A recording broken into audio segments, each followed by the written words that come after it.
এগুলো তো এই খামচি এখানে রয়েছে। মেয়েদের হাত নরম, ওদের নখ তো নরম না, এই নখের স্ক্র্যাচগুলো যে রয়ে গেছে, স্ক্র্যাচগুলো রয়ে গেছে, প্রত্যেকটা ফেসের প্রত্যেকটা জায়গায় স্ক্র্যাচ আছে। আমার পিছনে স্ক্র্যাচ আছে, আমি আপনাদেরকে দেখাই একটু কামড়ের স্ক্র্যাচটা হালকা করে। দেখা যায়? দেখা যায়? আসে নাই? একটু শার্টটা একটু একটা বোতল আসছে? আসছে তো, অবশ্যই আসবে, আসবে না কেন? তারপরে এই যে চলেন আমিও দেখাই একটু। এগুলো কি দেখতেছেন? এগুলো দাগগুলো সুন্দর দাগ না? পুরো ট্যাটু। এই ট্যাটুগুলো দেখছেন? এই ট্যাটুগুলো, এই যে ট্যাটুগুলো, এই ট্যাটুগুলো যতগুলো দেখতেছেন সব এগুলো আর্টিস্ট হচ্ছে আমার ওয়াইফ। এখন আপনি যদি আমার গায়ে পরে ঝগড়া করেন ভাই, আপনি যদি আমার গায়ে পরে মারামারি করেন প্রতিদিন, তাহলে আমি কতক্ষণ আটকায় রাখবো? আমার বাসায় আমি নিজে 2টা সিসিটিভি ক্যামেরা কিনে আনছি, 2টা সিসি ক্যামেরা কিনে আনছি, এনে একটা আমার বেডরুমে লাগাইছি, একটা বসার রুমে লাগাইছি। কেন লাগাইছি? আমি লাগাইছি। কেন লাগাইছি? এটা বলে আমি নাকি ক্রিমিনাল। আমি যদি ক্রিমিনাল হয়ে থাকি তাহলে এখন পর্যন্ত মোহনের একটা ভিডিওকে আমি আপনাদেরকে দেখাইছি? একটা বাজে ভিডিও, একটা বাজে ব্যবহারের ভিডিও বা একটা নেশা করার ভিডিও কোনো কিছু আমি দেখাইছি আপনাদেরকে? আমি যদি দেখাইতাম তাহলে হইলাম আমি ক্রিমিনাল। কিন্তু মোহনা যেটা করছে, সেপারেশনের পর ওর বাসা থাকে, আমি আমার বাসা থাকি, এরপরও আমি ওর বুঝাইতে গেছি। ওর একটা ফ্রেন্ডের বাসায় ছিল, ড্রাগস নিচ্ছিল, নেশা করতেছিল, নেশা করে ও বাসায় ঢুকবে, এই মুমেন্টে আমি ওরে বলছি চলো আমার সাথে। আমি ওরে নিয়ে আমার ফ্রেন্ডের বাসায় গেছি। প্রথম রেস্টুরেন্টে গেছি, খাবার অর্ডার করছি, খাবার খাই নাই, খাবার ওখানে নষ্ট করে সব খাবার। তারপর একটা ফ্রেন্ডের বাসায় গেছি, যাওয়ার পর আমাকে বলতেছে তুমি যদি আমাকে ভালোবাসো তাহলে এখন তুমি নেশা করতেছো, নেশা করো, আমি ক্যামেরা অন করবো, আমি ভিডিও করবো, তুমি আটকাতে পারবে না, আমাকে বাধা দিবা না। আমি কি করো? ঠিক আছে, এটা যদি প্রমাণ দিতে হয়, আমার ভালোবাসার প্রমাণ যদি এভাবে দিতে হয় যে তুমি ক্যামেরা অন করবো, আমি নেশা করবো, তাহলে আমি নেশা করতেছি, তুমি ক্যামেরা অন করো। দেন ও ভিডিওটা করলো, ভিডিওটা করে আপনাদেরকে দেখালো, আপনারা দেখছেন কিন্তু স্পষ্ট ভিডিও, নর্মাল ভিডিও। তো ওইখানে বসে তো এখানে ক্রিমিনাল গিরিটা কে করলো? বিশ্বাসঘাতকতা কে করলো? আমার বউ অবশ্যই, তাই না? সে আমার বিশ্বাসটা ভাঙলো, আমার ভালোবাসাকে অমর্যাদা করলো, আমার ঘরের বদনাম করা, আমার নামের বদনাম করা। সো আমি ওর বদনাম করতে চাই না। আমি শুধু এতটুকুই বলতে চাই, যদি আমি 2% করে থাকি, ও 1% হলেও করছে সংসারে। হ্যাঁ, উল্টাপাল্টা কাজ ও 1% হলেও করছে। আমি এত কিছু বলতে চাই না, আমি শুধু এতটুকু বলতে চাই যে মোহনার পাশে কোনো একটা মেন্টর আসেন, কোনো একটা মানুষ আসেন যে আসলে ওরা বোঝাইতে পারবেন ওরে আসলে ব্ল্যাক ম্যাজিক করা হয়েছে। আমি যেটা এখন বুঝতেছি, না হলে মানুষ এতটা অবুঝ থাকতে পারে না, মানুষ এতটা মানে আবালের মতো না, অশিক্ষিতের মতো কথা বলতে পারে না। ও ইনাফ এডুকেটেড, ইনাফ, ও কোনো ধরনের প্রুফ দিতে পারতেছে না আপনাদেরকে, তারপরেও কন্টিনিউয়াসলি আমাকে এলিগেশন দিচ্ছে। তার মানে কি? ওর ব্রেনটা টোটালি ওয়াশ করা হয়েছে, টোটালি ওর ব্রেন ওয়াশ করা হয়ে গেছে। লিখুন 18 তারিখ তো আমার সেপারেশন হয়েছে, 2 তারিখ প্রেস কনফারেন্স প্রথমবার করছে, আজকে 11 তারিখ, আজকে ওর প্রেস কনফারেন্স করছে। আমি জানি না 2 দিন পর পর আর কি হইতেছে। 2 দিন পর পর এই আপনাদেরকে কিন্তু বলছে যে আমি কামিং ব্যবসা করব না, আমি মামলা ব্যবসা করব না, আমি আরো কত কিছু আছে না, ভিউ ব্যবসা করব না, এগুলো বলছেন আপনাদেরকে। কিন্তু কি এগুলাই করতেছে শেষ পর্যন্ত। যদি কিছু বলার হতো তাহলে আমার কাছ থেকে সেপারেশন নিয়ে গেছে ও 18 তারিখ, ও 18 তারিখে বলতো। 18 তারিখ কেন বলে নাই? 18 তারিখের জায়গায় 19 তারিখ বলতো, 20 তারিখ বলতো, কেন বলে নাই? ও বলছে ওর বাবা অসুস্থ, ওর বাবা মরণবেদীর রোগে আক্রান্ত, ওর বাবা মরে যাবে, ওর যেতে হবে ময়মনসিং ইমিডিয়েটলি, এখন সেপারেশন লাগবেই।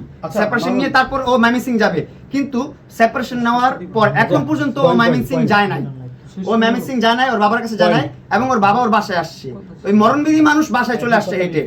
বুঝছেন কিভাবে গেম সাজায়, কিভাবে গেম খেলে, কোনো এগুলো আশা করিনি। আসলে ওর মধ্যে আমি একটা ভালো সোল, গুড সোল দিক করে ভালোবাসছি, কিন্তু ওর মধ্যে মনুষ্যত্বটা নাই, ওর মধ্যে মনুষ্যত্ব নাই, ওর মধ্যে কোন প্রকার মনুষ্যত্ব আমি দেখতেছি না কোনোভাবে। একটা হাজবেন্ড, এখনো স্টিল আমি ওর হাজবেন্ড, এখনো আমাদের ডিভোর্স হয় নাই, তালাক হয় নাই, ও সেপারেটেড, ও ওর মতো আছে। একটা মানুষ কতটা অমানুষ হইলে সারা রাত বাইরে কাটায়, সারা রাত বাইরে থাকে, সারা রাত পার্টি করে, নিজের বাসায় থাকে না, আমাকে ব্লক করে রাখছে সব জায়গা থেকে, আমাকে ইচ্ছে হলে আনব্লক করে, আনব্লক তো করে না, ও তো ফোন দিতে পারে, আমি তো ওরা ব্লক করি না, ও ফোন দিতে পারে, ফোন দিয়ে গালাগালি করে আবার ফোন কেটে দেয়, আমি আর কল ব্যাক করতে পারি না। আমি যদি আননোন কোনো নাম্বার দিয়ে কলও করি, সেই নাম্বারটা কল রিসিভ করার সাথে সাথে, আমার কল শুনতে পারার সাথে সাথে কলটা কেটে দেয়। আর যত প্রকার এলিগেশন দিচ্ছে সবই মিথ্যা ভাইয়া। আমি একজন হাজব্যান্ড হয়ে আসলে লজ্জিত, আমি ব্যর্থ, আমি ভালোবাসতে পারি নাই, না হলে হচ্ছে আমি ভুল মানুষকে ভালোবাসছি, এর বাইরে কিছুই না। আর আপনারা যেটা বলতেছেন যে আমি যা বলতেছি কিছু দেখাইতেছি না, কেন আমি দেখাইতেছি না আর দেখাবো না, কারণ ওই স্টিল আমার ওয়াইফ, ওর নামের সাথে আমার নাম যুক্ত আছে, আমার নামের সাথে ওর নাম এখনো যুক্ত আছে। আমার বউ, আমার স্ত্রী, আমি ওকে সম্মান করি। আমি এখনো ওরা বলতেছি, আমার মেসেজ একটাই, মোহনা সব বাদ দাও, এই কাদা ছড়াছড়ি বাদ দাও, এই শত্রুদের সাথে হাত মিলায়া ওদেরকে প্লাস পয়েন্ট না দিয়ে ওদেরকে মানে কি বলে ওদের সফলতার একদম উচ্চ পর্যায়ে কিন্তু ওরা চলে গেছে অলরেডি। ওদের ঈদ মুবারক। এই দেখেন লায়লা, এই বেটিটি নিয়ে কি বলবো, আমার বলার কোনো ভাষা নেই। আমার মুখে কোনো ভাষাই নেই আমি মহিলাকে নিয়ে কিছু বলার। 2 বছর হয়ে গেছে, তার সাথে আমার কোনো সম্পর্ক নাই। সে এসে এখন আমার ওয়াইফের সাথে, ওয়াইফকে ব্রেন ওয়াশ করে ওয়াইফকে দিয়ে আমার বিরুদ্ধে ষড়যন্ত্র করতেছে। আপনারা তো প্রমাণ, আপনারা সবাই দেখতেছেন। আমি আমার মতন করে কিন্তু এই বাসাটা কিন্তু মোহনার আমি নেই, এই বাসাটা আমি আলাদা নিছি। এটা আমার আলাদা বাসা, মোহন আলাদা বাসায় থাকে। এই বাসায় আমি থাকি, মোহন আমার বাসায় থাকে। আমি মোহনাকে এখনো বলতেছি যে মোহনা ঠিক আছে, তোমার বাসায় আমার বাসার সাথে অ্যাটাচ করা লাগবে না, আমার বাসার কোনো খরচ তোমার চালানো লাগবে না, তোমার বাসার খরচ তুমি দেখো, আমার বাসার খরচ আমি দেখতেছি। আমরা সম্পর্কে যেভাবে ছিলাম, রিলেশনের সময় যেরকম ছিলাম, তুমি আমার বাসায় এসে স্টে করতা, তুমি আমার বাসায় এসে স্টে করো, আমার বাসায় থাকো, আবার তোমার বাসায় যাও। আমি এখনো আমার পজিটিভ ওয়েতেই আছি। আমি আমার এখনো ভালোবাসা ধরেই রাখি। আসলে এগুলো এখন ষড়যন্ত্র চলতেছে। তো ওই বললাম না, হাতি করতে বললে চামচিকেও লাথি মারে। আপনার কাজের মেয়ে কিভাবে বের হয়ে গেল? আমার কাজের মেয়েকে তো আমি স্বাধীনতা দিয়ে রাখছি। আমার কাজের মেয়েকে কখনোই আমি আটকা রাখতাম না, ঘর থেকে বেরোতে পারবো না, এটা করতে পারবো না, সেটা করতে পারবো না। ও গত পরশু দিন, গতকালকে ওর মতো করে কোথায় চলে গেছে আমি খুঁজে পাচ্ছি না ওরে আর। তো যখন খুঁজে পাচ্ছি না, আমি বললাম ঠিক আছে। আর ওরে নিয়ে আসছে আমার আম্মু মাজার থেকে। হ্যাঁ, আমার আম্মু রাগ করে মাজারে গেছে। মাজারে যাওয়ার পর দেখতেছে মেয়েটা কান্নাড়ি করতেছে। পরে আমার মাকে মা ডাকছে। আমার মা তো সর মানুষ, যখন আমার মা ডাকছে তখন আমার মা কি করছে, মায়া কান্না দেখে মায়ায় পরে মেয়েটাকে নিয়ে আসছে বাসায় এনে রাখছে। ওরা যদি সুখ পায়, মোহনা যদি সুখ পায় এই দুনিয়ার বুকে, আসলে ওরে যে কিভাবে ইউজ করতেছে মানুষ, মোহনা এখনো বুঝতেছে না। মোহনাকে খুব বাজেভাবে ইউজ করতেছে, আর মোহনা ইচ্ছা করে ইউজ হইতেছে। আমি যেটা বলতেছি আর কি, মোহনার পিছনে দায়টা কে? এটার পিছনে দায় হচ্ছে লায়লা, লিখন আর ওর মা। ওর মা কখনোই চায় না আমার সাথে সংসার হোক ওর, কারণ ওর মা রিলেশন চলাকালীনও আমাদের রিলেশনে অনেক ভেটু দিছে। বিয়ে হওয়ার দিনও ওর মা বাসায় লোকজন পাঠাইছে বিয়ে ভাঙার জন্য, কিন্তু আমরা আমাদের মতো বিয়ে করছি। এখন দিন শেষে এসে এত ঝামেলা, এত কিছু কেন আমি বুঝতেছি না। আমি মোহনাকে ফোর্স করে বিয়ে করি নাই, মোহন আমাকে ফোর্স করে বিয়ে করে নাই। আমরা দুনিয়ার এগেইনস্টে যে, আমার ফ্যামিলির এগেইনস্টে যে আমি বিয়ে করছি, ওর এগেইনস্টে যে, ওর ফ্যামিলির এগেইনস্টে যে, আমার কোনো সম্পর্কই নাই। এই হিজড়াকে আমি চিনিই না। হিজড়ার সাথে আমার কি সম্পর্ক থাকে? আমি কি সমকামী? ও হলো হিজড়া, ওর সাথে আমার কি সম্পর্ক থাকে? এক ডাইরেক্ট হিজড়া। ও এসে বলে ও নাকি পদ্মাশীল পুরুষ। এটা কোনো মানুষের, একটা কোনো মুসলমান পুরুষের কথা হইতে পারে? এটা কোনো মানে ইথিক্সে আপনারা কিভাবে আপনারা এগুলো দেখেন, কিভাবে অ্যাকসেপ্ট করেন না, আমি এটাই বুঝি না। এই সমস্ত মানুষ সমাজে কিভাবে ঘোরাফেরা করে, আমি সেটাই বুঝি না ভাই। জঘন্যতম কথাবার্তা ভাই। ও আমার আম্মুকে বিয়ে করতেছে, এটা কোন ধরনের কথা? ওর মতো একটা হিজড়া আমার মাকে কেন বিয়ে করতে হবে? আমার বাবা মার জীবনের যেমনই হোক, যাই হোক, দেখেন স্টিল আমার বাবা আছে, আমার মা আছে, ওনারা একসাথে থাকে। সারাদিন ঝগাঝাটি হয়, সারাদিন মারামারি করে, সারাদিন যাই করে, একসাথে থাকে আমার বাবা মা একসাথে থাকে। আবার ঘুম থেকে উঠে আবার ঝগড়া করে, আবার একসাথে ঘুমায়। সেইগুলো দেখে আর কিছু বলার নাই। আপনার লিখনকে থার্ড জেন্ডার বলছেন, কিন্তু তার তো ক্লাস 9 পড়ে মেয়ে, সে বলছে ভাই থার্ড জেন্ডার। সে তো থার্ড জেন্ডার সাইয়া অনেক গেদের দেখবেন বাচ্চা হয়। বাচ্চা হওয়াটা এটা হচ্ছে আল্লাহর কুদরত, এইটার মধ্যে তো কারো হাত নাই। সে থার্ড জেন্ডাররাও বাচ্চা জন্ম দেওয়ার ক্ষমতা রাখে। এতটুকু কমন সেন্স যদি থাকে তাহলে প্রশ্নটা আপনারা করার রাইট। সানজিদার প্রতি আমার এই বিশ্বাস আছে, সানজিদা কখনো আমার বউর মতো মিথ্যা বলবে না। এটা কি আপনাদের কাছে বলছে? আপনি তাকে মানে বিপক্ষে সবাই এখন বলতেই পারে, অনেক কিছু বলছে। আমার বাবা যদি কিছু করে থাকে, আমার বাবার হয়ে আমি সরি।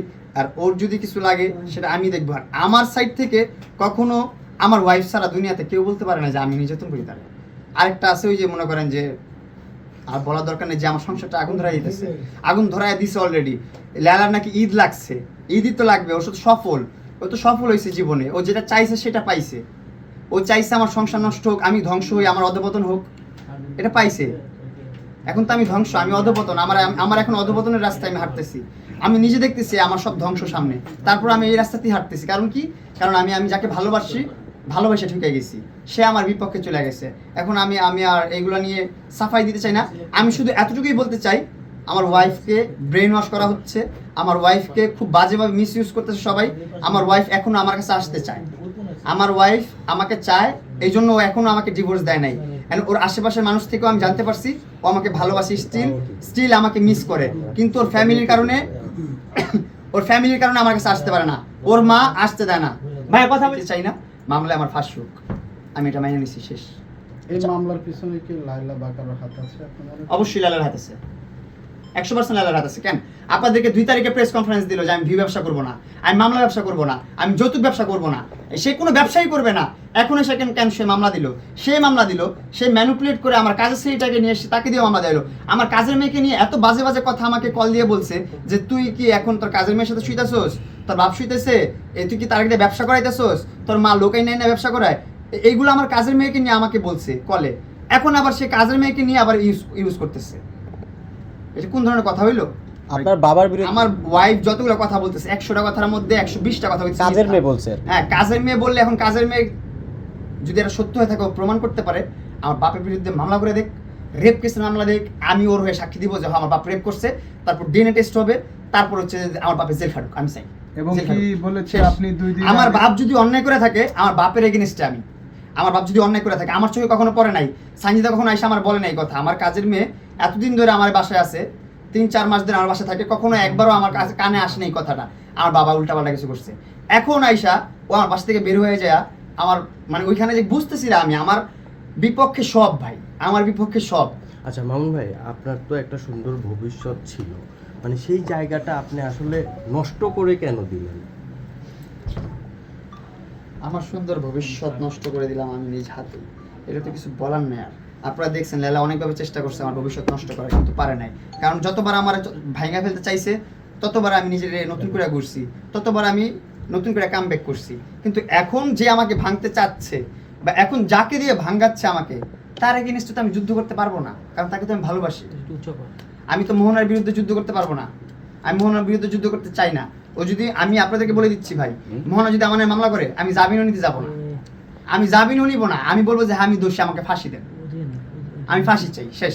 আমি আমার মৃত্যু হইলে আমি বাঁচি ভাই, অপমৃত্যু যে মহাপাপ, এটা না হইলে আমি কবে মরে যেতাম ভাই, কবে ফ্যানের সাথে আমি ঝুলাই যেতাম নিজেরে, এটা তো কোনো মানে অবকাশই রাখেন এই কথার। ও যদি মামলা করে রাখে, এখন মামলাবাজি করে, মামলার ব্যবসা করে, করুক, আমি তার এগেনস্টে যাব না, আমি মোহনের এগেনস্টে যাব না। ও মামলা করলে আমি মামলায় হাসি হাসি আমি ফাঁসি নিতে রাজি, শেষ কথা আমার। আচ্ছা, যারা কিনা পাবলিক ফিগার হয় তাদের তো আসলে একটু মেনটেন করতে হয়, যে অনেক কিছু মেনটেন করতে হয়। যেমন আপনি অনেক কিছু সামনে আনতে পারবেন না, মানে এই ব্যাপারটা কিন্তু আছে, কিন্তু আপনি সবই সামনে আনেন। এবং আপনি নেশার যে ব্যাপারটা দেখেন, আপনি নিজে এটা সামনে আনছেন, মানে এটা নিয়ে কিন্তু অনেকেই অনেক রকমভাবেই বলছে, মানে এটা নিয়ে কি বলবেন আসলে? নেশার যে বিষয়টা আপনি বললাম না, আমি ভালোবাসার জায়গায় হেরে গেছি, এখানে তার আমি নেশা করে আমি নিজে ভিডিও পোস্ট করি নাই, বা আমার ভিডিও কোনো শত্রু করতে পারে নাই। ভিডিও করছে কি আমার ওয়াইফ ওর নিজের হাতে নিজের মোবাইল দিয়ে ভিডিও করছে। এবং আপনারা ওই ভিডিও ডেটটা দেখবেন কবে ভিডিও করছে, সেপারেশনের পর এই ভিডিওটা করছে, মানে আমরা আলাদা হয়ে গেছি, তারপর ও আমার এই ভিডিওটা করছে। আমাকে বলছে যে তুমি আমাকে ভালোবাসা থাকলে এটা প্রমাণ দাও। তো আমি যদি তোমার অন ক্যামেরায় নেশা করলে যদি তুমি আমার জীবনে ফিরে আসো, ওয়েলকাম, আমি ওইটাই করতে রাজি হয়েছি, আমি ওইটাই করছি। এবং ওইটা নিয়েও ক্রিমিনালি করছে ও, আপনাদের কাছে এটা পাবলিশ করছে, আপনাদেরকে দেখাইছে। এখন মারামারির ভিডিও আপনার দেখাইছে, চোখ ফুলে গেছে, গাল ফুলে গেছে। ভাই, চর মারলে ছেলে মানুষের হাত, চর মারলে গাল ফুলে যাবেই। ওর ওইখানে আমি হাতুড়া দিয়ে মারছি, ও আমাকে তো চড়াইছে। এগুলো নিয়ে আমার কোনো অভিযোগ নাই, এখনো নাই, আমি অভিযোগ দিতে চাই না। শুধু এতটুকুই বুঝাইলাম যে ভাই, মায়েরা আমি একা মারি নাই, ও আগে মারামারি শুরু করে, তো এমন একটা পর্যায়ে যায় তখন চর থাপ্পড় খায়। চর থাপ্পড় খাইলে গালে যখন চর মারি তখন ফুলে যায়, ফুলে গেলে তার কিছু করার নেই।